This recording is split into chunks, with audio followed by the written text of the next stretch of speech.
world is not my home. I'm just Ole ki pam ta me yen tu jing ka yong. Devotion inang kai ta win tu jing ka devotion na kai na wa chun. Pakai Yesu Krista hung ki ding hi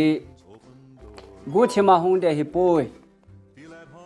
Thang phong ta sum kon hin mu da van til pi pui ogin to hung de he ti in sei da na hi. So teng ta le Pakai Yesu Krista ne thi sa ho chu. Hi chini la chun van ga ma lu thung pan de hi ben.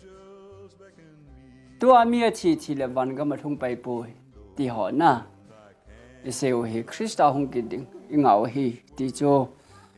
ina seven chu teng ta le mi he min dei than the na khat bo in ei ben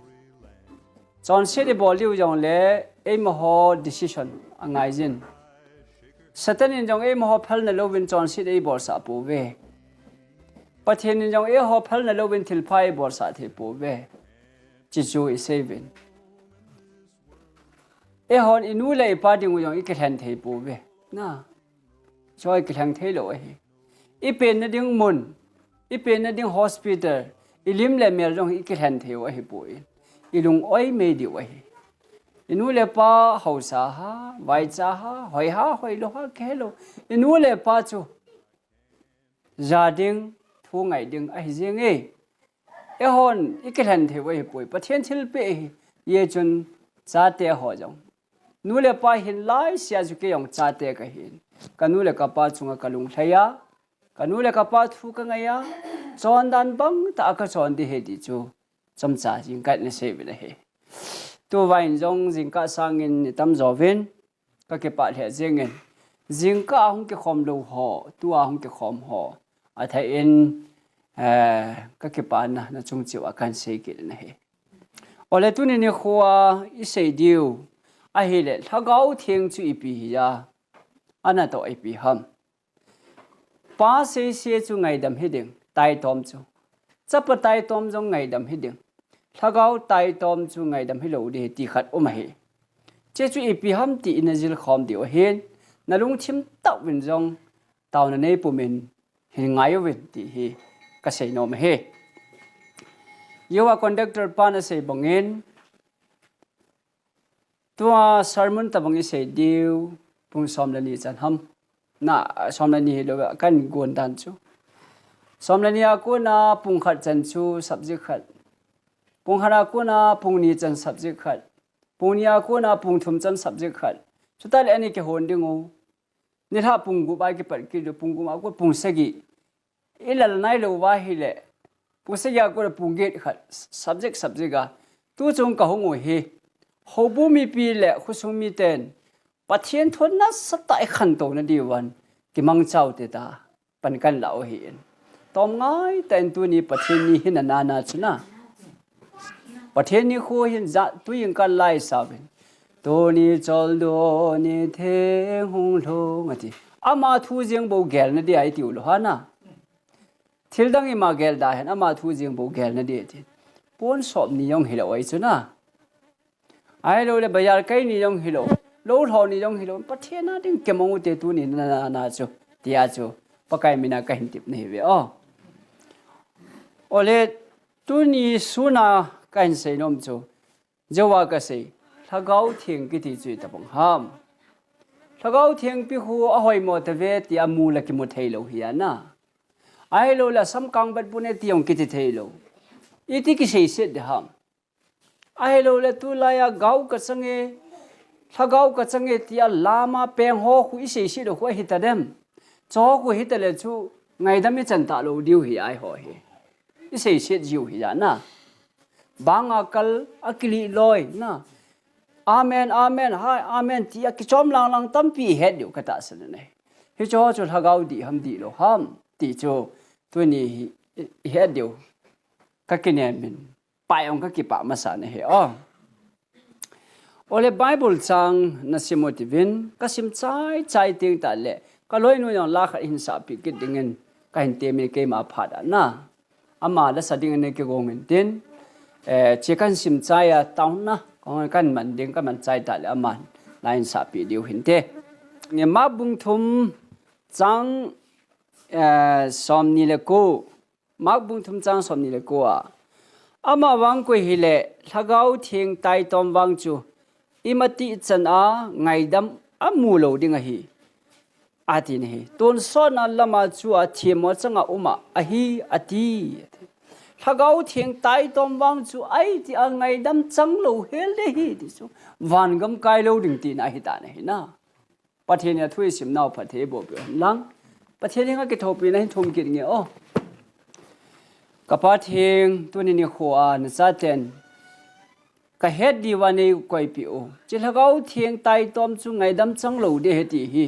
hepa lungse ta in het thiam the ne ke chin sat nei pe di win ka thom na hi pakai na cha ten lam di thuta ka het the ne di win kalung ko nei han pi win nang ma hung ki choi sangin lang hilai khomwi ho bumi pi te ho kel ngoi ten ka o he we di chunangin hin het sa ding ka taw na hi na cha ke mau ne mang cha dingen e hu hing pu pakai yesu men ka taw na he amen ore tuon kai nei pi chu la sa dingen ama na ko taw ti ve dam nai piu pa pathen thang van han lang pakai na dan tho kalunga nei ji pi en ti kan sa de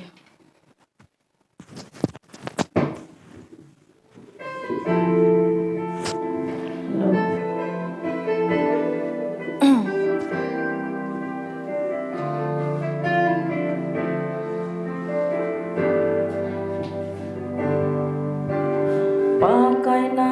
dan tho kalunga nei ji pi en na cha di ta ka hi no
ke pa men kaloi nun jong ke pa thanom ta pathian wa chai na la ei sa phi jiun chunga ke pa thu kan sein a he dan thu chung chang an sain kalung thima hi chi hong kilangin Timothy thot ni na bungnia chun sipai gal sat pet koi ma tu hin khoding gel nan kisuno ji poi adi chu chule gol se kite na jenga jong khat tu bin gol zon ding in ke ha bol na ma jong le dan ngai ta a bol lo le lalu khu a khu ji poi adi ka se hi pi gel to in aje chu pakai malam zo sia lung thim na pe ding a hi adi Christian te jong pathian dan pathian dei bang chat na I thai lo wa hi le ki hat ve bu jong le ki thai khel the hi ti kalung thima hung min sarmon hoi tai pe ki pa the jing na he ole tu ni a izil diu wa kan than do chui ta win pathian cha te ho kalvari thi sanal hat do man tam ta van gama ding te hi ve hoi van gama van le khabu hin le khabu min kishun te hi ve khat de ho nang in na ta san lo thu cho ma hin Christian ke pamnia pa na van hin le khabu na min kishun a hi ta nei ita san diu ka dei nei van le khabu ai minu ke ko ya hi chi van le khabu hin le khabu min ke ko ho chu neteni cha lo hi netena van camera ke la jo hi school kai admission ga ki bola admission ni bol ting ta le racer le khabwa min o min ten chu ting ta le school absent ham kai ham ti chu ni si a oye te na vat la hi ti ta bunga zu van hin le khabwa I menu ki sun so ke hitan turi ni khwa communication ha ki sun lo ha chi daw ne yo sin a ki sun tai ti ta san deu ka no me ne he pathian cha hi me ne he che pathian cha te chu neteni hin khowa van camera evet hawa ilungel ngai to na evet hawa I cha lo na ho jo si evet piu I thi niu le van gam kai di ham kai lo dham ti vana thutan ki sai hi khade football pe ho ta bang vet sat nan football ki pe lai ta le khun umpire pa referee choi pa khun judge sa bol hi na ape yang queen goal is at a khumam koi he fall is at a pe do am phalo ko hap cha bol record ki koi in ape aki chai chai ule athu ki tan chai chite hat tai hat boi ti ki he tabwa ju Christian hin khuai ki hai tet na wa yong he nitina thu ki tan he chi ki tan pi pau chu wana ki koi do chat jeng I thi new le I pe ti de ham o chi pa chu baptize a chan nia padin cheno chu baptize a chan nia padin a hin khoi chi lai na thuin ai wa hum ka tho do ki lai chon si the ball khan ngai da main thum ki din cha chun pathian na tongin chom cha khat jo na khela ki din a chawa ball in ta po na ninga ka chu judge ki ball in tin na to phat man chu atam chu a nalung hei na tam jo pathian ngai lu na chu atam jo a thi chan gyan na pan kha le hing ding van gam kai dinga mahol nam diu he kha dia ama wang na piang tha jong le chun nanung chon ki na hi lo lo wanam pe ki na kil shi lo hela na chi dan le a thi nei jeng kha dia ka sei nom chu van le khabua hi na le khabua I menu ki suna hi tu hi ole tu ni subject chu pi hamiti ai hi le chi ka sei ma sang chun ka ga sei be nom khat omen I pi ya chu ka sei ham ti le pathe ni kholi tiang ta le chun pakai na mina thil ha ka no do hi lo ham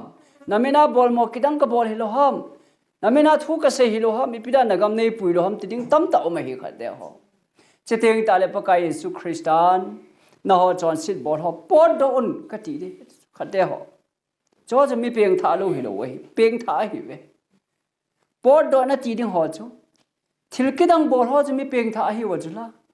yo het the din na mi peng tha ho chu mang ki the chu khat de ho ti yong hi subject le ta khat a hin chi ya chu man ki lo de nga church pastor koi wa hin hậu bung member hoài yo le lam di lo lama chi khan te chi yong le tao na ka man pi ding ga hui top ding pathian thua chi tao ti tia abunga ho uma hi khate ho vanoi a ko na ki ko do ho chi hi be nahi vanoi to ki banga chon thi hi po ve ti hi na chi chun avet sai chi thu chom cha ka sei na chon do no mo mai le ne ki ji do no jo la discussion over na ise ki dio hinte ole tu nia chu thagau theng chi pi hi ja na to i pi ham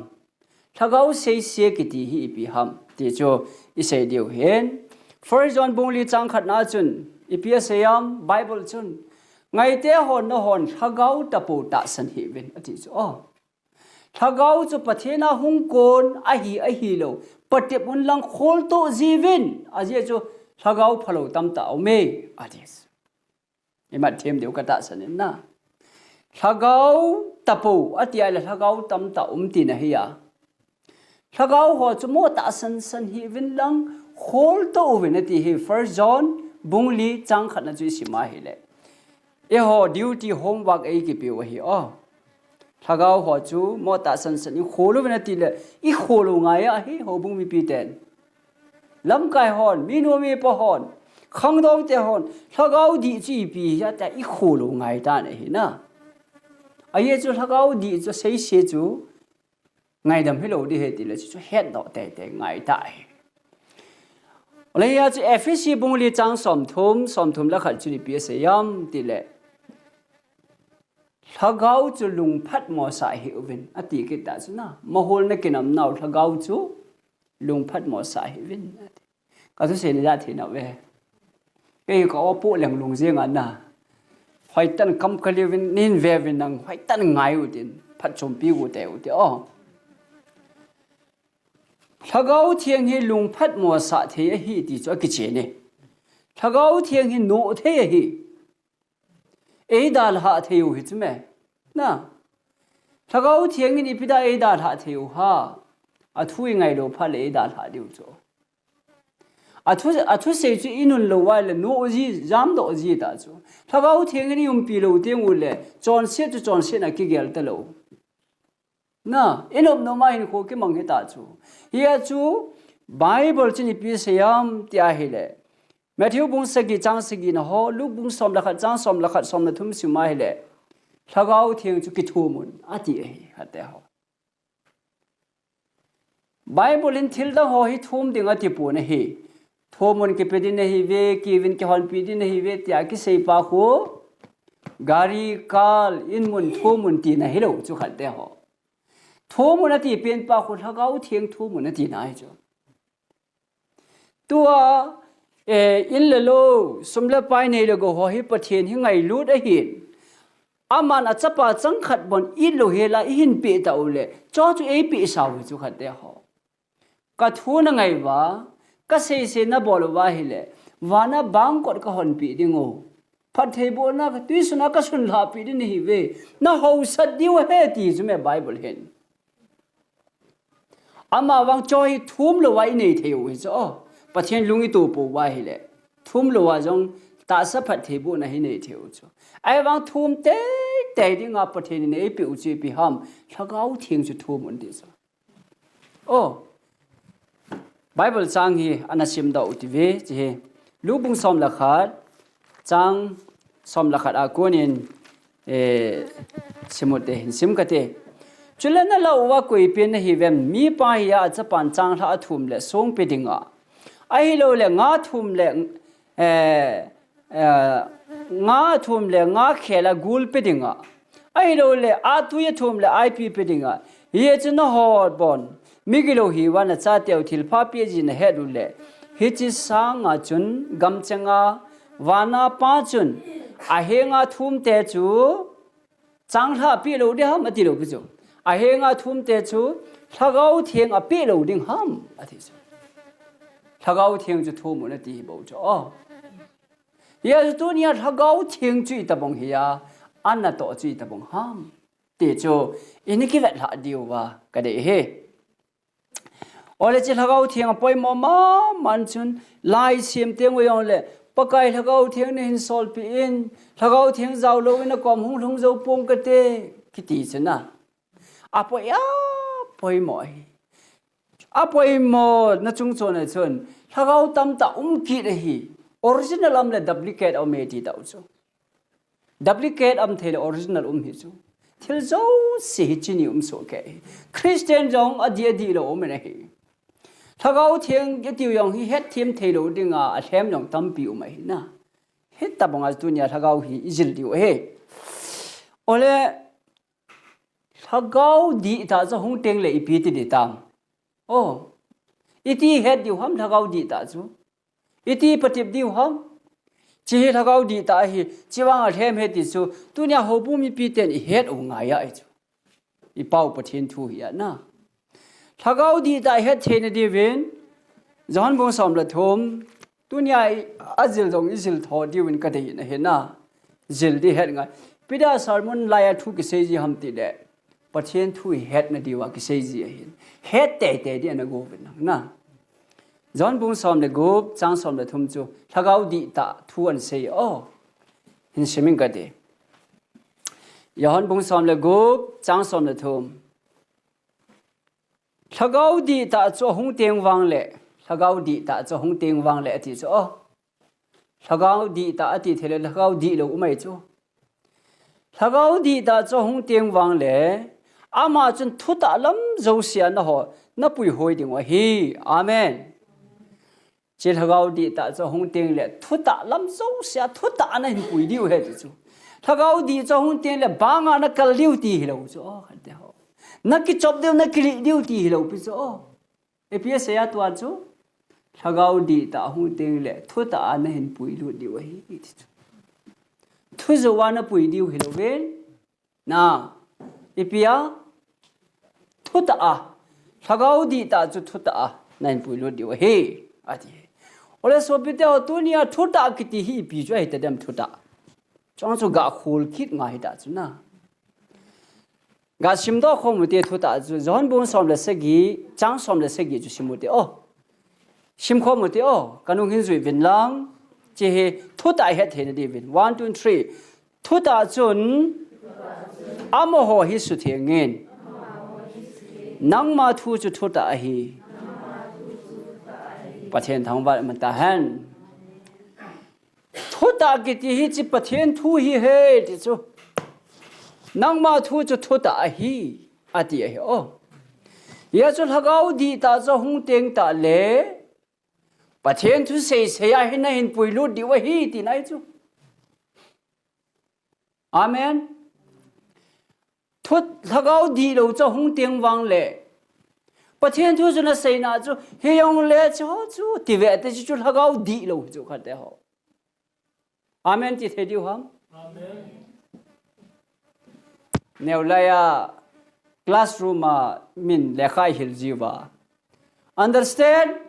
yes kiti na in do li ki he ji lo chu kha te ho chida bong chu hi lo na diwa na phate tai ngai diu chu ha thagau thieng di ta cho hung teng le thu ta zo sia na pui lu diu he ti na thu ta chui pi ham pathen thu bong chat a he mem hung chon di he thagau di pa na to chu na thagau di lo pa na to chu lai pi tan tem pathen ni ta san phol le kholo pi sme chi ko na zui yo khal le ham ti ho hi ko ho chu ha a hem thagau di lo na ila mai him le ke pale hallelujah ti le ke chai da chu me ti ho ya hem me chu kha de ki thing thut ki ti ho ngai lu na zala ka si kha de a Yesu Christa hung wa de ta Calvary cross a el had do pau hi line ma de chu ka cha te le kha ka thot bible a ki sun ho hi it dana sim lo ham pira hello ham ti line thei chu kha de ho ipida hi cho he ke lep la sa wait de ka sei pi sa de ngoi lo hum ti di ta chu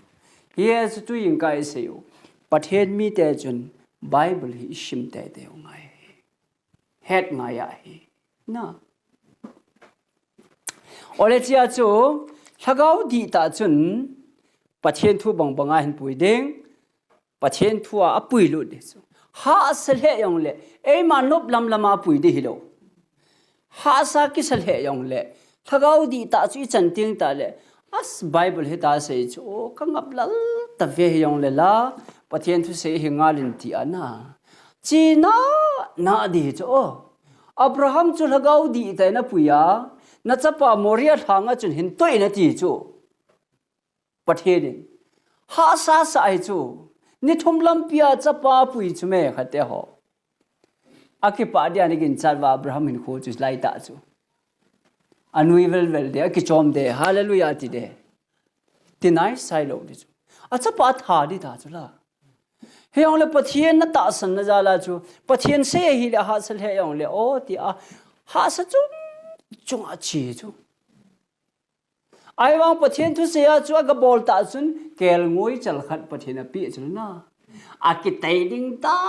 dan ki pa ding dan chen na mi thau ne ngai tu we ga ngai tu tong a chi la nga chu gan thei di dan chu na ong kle la nga chu hallelujah ti di chu han sa tho yang di chu me Abraham hen chapa tu ding hen azinu hil poi ti chu aye cho azinu hilai la ki chu hon di ta chu azinu phal nai sai lo di na no me hoi het sa ding thilu mai het sa lo ding thil na da no chu til khat sei do lo di til sei loi tu ngo ti khat zian na ka ga sei nom chu ya cho Abraham in jong pathian lagau thiang pui na chan ji chun ha sal he yong la lagau di ta pui hi ji chun a chi ne tu nia jong hi lagau di ta chu nei ting ta wai le di wang di na chu he yong le ti chu I pai wo ngai ne na o chi chu hi le ke ya ding a Calvary cross a hin khu along athisan a tu a hi le wan ga ma ei pui kit ding a hi le I dia ke hi cho tham thama hi ka hin khu ka man mit mo a pakai hi so na pakai ka na ka bol do kit ham hepa nei pan pi in lagau thiang chu nei pi in iti wo ngai ya ai chu thomun ke pe de he ti chu zo in sei ta ven ipi chu ha ben chu ha thomun ti chu gari ha hello lagau thiang thomun ti chu na tu nia lagau thiang hi inei lo wa hi le I thu het ho hi chi pi yo lo diu chu chi ya chu lagau thiang pa ya pai mo che lagau thiang chun Bible thu a hi ei pui lut kit ding wa hi I ma them na wang hate ho nei munu so am na chi chu he ding a hi se yue te ho thu sim ga se le na se yui ho chun pa ka yesu chu kum thum le ke a ju yu chu pa ka yesu in ka na khuwa tui si chu lang pi tu yesu sa yong a he do amu tui chunga lama zo jong amu chang tha phat thia bua mi sem a hop jong amu mi dam lo ho mi cho ho su dam a bona mu su ke pa ka yesu yong phat ta sanu cho se ri ho hin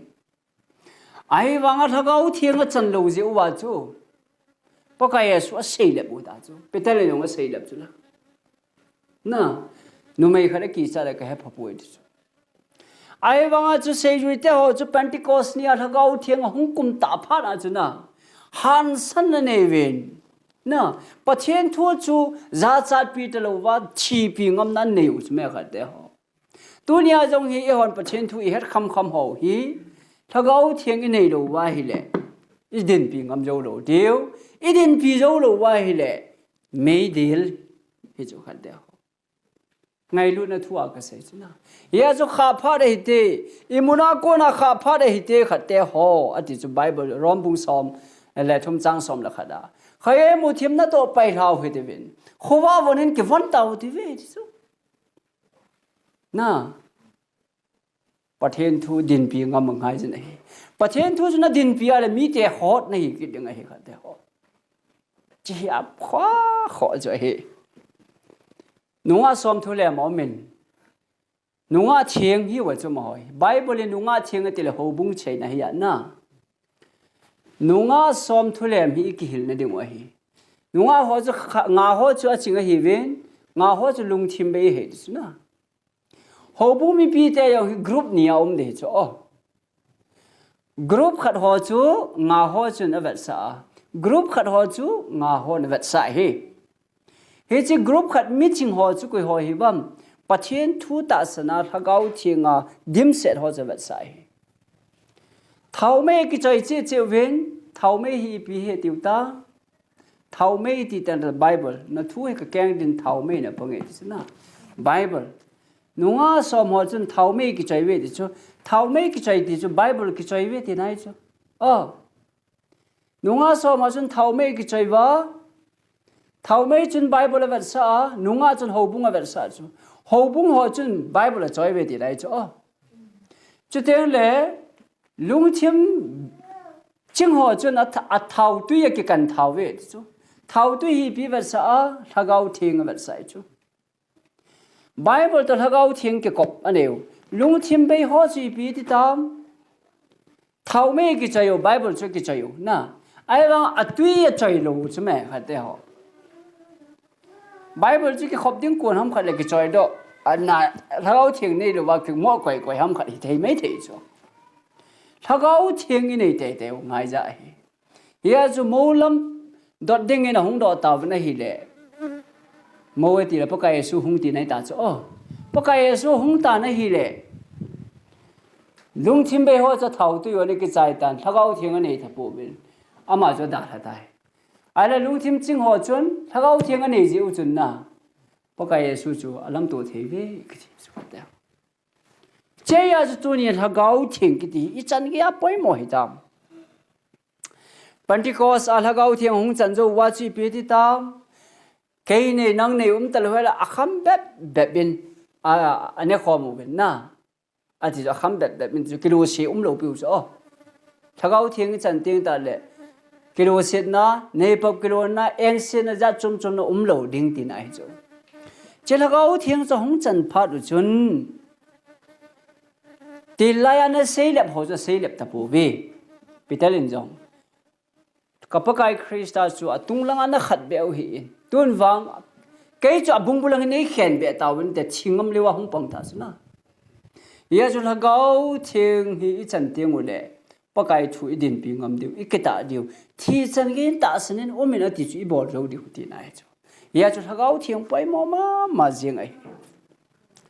ole chi chu tunia chom chai jil di wa ka dei chu hi ya chu la gau thing di ta chun Pathian thu bang banga hin pui lut de hi che pathian thu pa chu zui de hi la de hi pom de he ti ding thagau thiang lo pa chun dina chu me yong le ati de hi iti pau chu itam se yong le asa hu tui la yong la tam tai ne le aki mi no le ki ti kha omen na el thada iga se yu chu hi thagau thapo ta san hi ben ati hi ole a chai na dingin thagau se chi pi hitam tile pa patheni se jong la ngai dam ne ke chantan paka Yesu Krista se jong le paka Yesu ngai dam chan na lain he pa amo hi ngai damin amon bol khelo he lo he ti chuna thagau se ki ti chi pi tin tam tile tunia na ngin thil khat na gu ding kon teng ta le thagau gi lo pa chun gutang khat ve to yong so kho lo pi chu me bol da ti chu ai mang thagau thiang chun na tu hu la nga hi na bol hi o pathena phal pui ta all chan hin se be ta na thagau thiang chun thil se boarding kon se la khun nan het sau chu la nga hi bol hi ta chu phalo chu chi ati jing ke chu pathen thu da ke to he chu na he chin hin se pa chu na sa lo wa na bol te ya na bol te ya na chi pi le ngai dam chang ta lo ding ti na hi khat da chi chu thagau thing se ki ti ai thagau thu se I ya sep lo pathen thu se I ya sep lo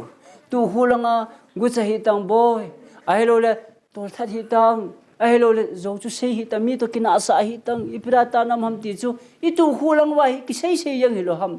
experience he had wa na Pathianin itu huwa hi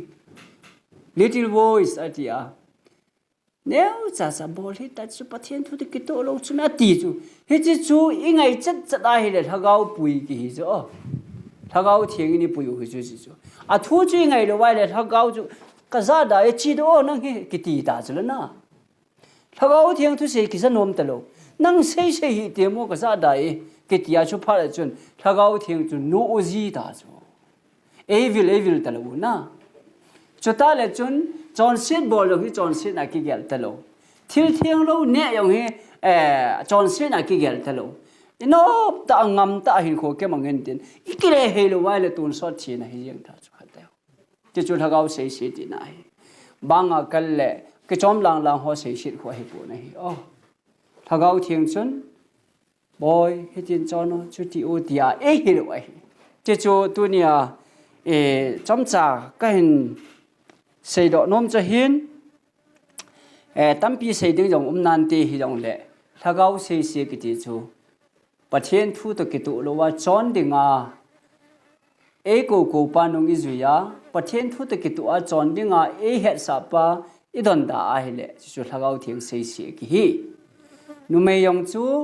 i hela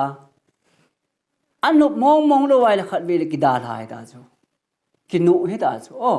ki da ha a changa kyum sa da chu chiteng ta le chun iti ki si yong la ki chi lo khat ji ha chu hiya chu thagau thiang hin no the da tha the wi chu thagau thiang ina da tha ho mong chu lung chim phat jong a kan thei ta lo na John set in ko bol ma da thanom nai chi chu hen tin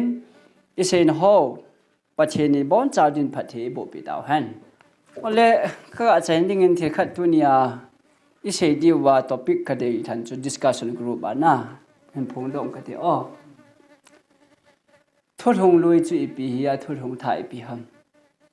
ai chu I dei mo na lai ju thot hong lui he ki ti ta na I dei na lai thi mu chu la thot hong lui he jong la ki la khat chu chu hil che deu ka no men na khat na ani na chun ti lai a chu thot hong lui a chu min dan thu wanga them chang a he tua he dan thu ngai ta pun lung set man a he tai ki ti khat umai chu na ho heng na thui ale tua he pathian lung set ta wa hi le lung set na khang a hi le thul hung lui khang chu vat da na khang khat a hi dem nuwa ho chu pathian a vat da ya kung sui na ti ham alung set ji ham ti ho na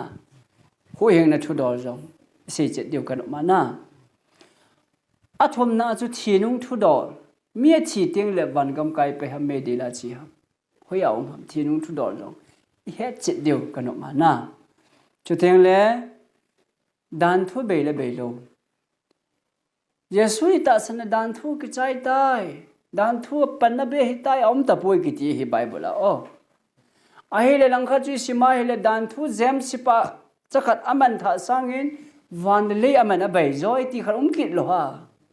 na sim hi cho I ti dan hi ya ba kol kap lo ta kilo ve abong le lang a khamel lam la hongin ti no pha ho hi na sei the dan na I sei diu ten ta le sahem chi pi ham sahem mel chi na chi pi ham ti ho na phat ni le I sei ding wa hi ti ho chu highlight kan bol hin ten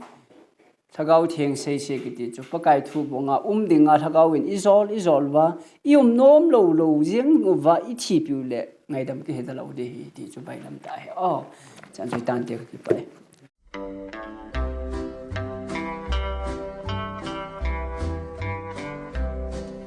This world is not my home.